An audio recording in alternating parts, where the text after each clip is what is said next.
Hi friends, అందరికీ నమస్కారం. ఇప్పుడే అందిన వార్త. సచివాలయాల ఉద్యోగులకు శుభవార్త.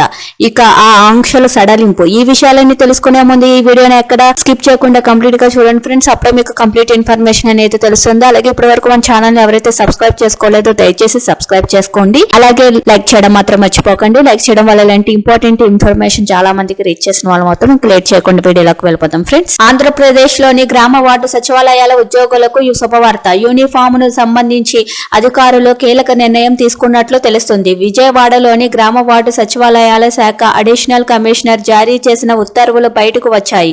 జిల్లాలోని మండల అధికారులకు కమిషనర్ కీలక ఆదేశాలు జారీ చేశారు. బుధవారం నుంచి గ్రామ వార్డు సచివాలయాల్లోని విధులు నిర్వహిస్తున్నటువంటి ఉద్యోగులకు యూనిఫామ్ తప్పనిసరిగా ధరించాలనే ఆంక్షల్ని ఎవరూ విధించొద్దని ఆదేశించారు. దయచేసి ఈ విషయాన్ని అందరికీ తెలియజేయాలని సూచించారు.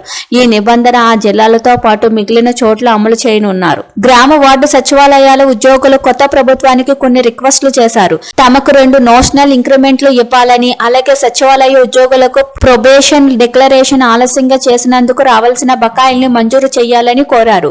సచివాలయ ఉద్యోగులకు ప్రొబేషన్ డిక్లేర్ అయిన నాటి నుంచి జూనియర్ అసిస్టెంట్ పే స్కేల్ ను కల్పించాలని అన్నారు. గ్రామ వార్డు సచివాలయ ఉద్యోగులకు పదోన్నతులు కూడా ఇవ్వాలని కోరారు. రాష్ట్రంలోని సచివాలయ ఉద్యోగులకు బదిలీలు చేపట్టాలని కోరుతున్నారు. అంతేకాదు తమకు అమలు చేస్తున్న యూనిఫామ్ విధానాన్ని రద్దు చేయాలని డిమాండ్ చేశారు. తమకు కూడా ప్రభుత్వ ఉద్యోగులకు వర్తిస్తున్న రూల్ వర్తింపజేయాలని కోరారు. కొన్ని సమస్యల్ని ముఖ్యమంత్రి నారా చంద్రబాబు నాయుడు, డిప్యూటీ సీఎం పవన్ కళ్యాణ్ దృష్టికి తీసుకువెళ్లామని ఉద్యోగులు చెబుతున్నారు. అలాగే ఈ సమస్యలపైన ఉన్నత స్థాయి అధికారులతో కమిటీ వేసి సమస్యలన్నీ వీలైనంత త్వరగా పరిష్కరించేందుకు కృషి చేయాలని రిక్వెస్ట్ చేశారు. అయితే యూనిఫామ్ కు సంబంధించి అంశంపై నిర్ణయం తీసుకున్నట్లు తెలుస్తుంది.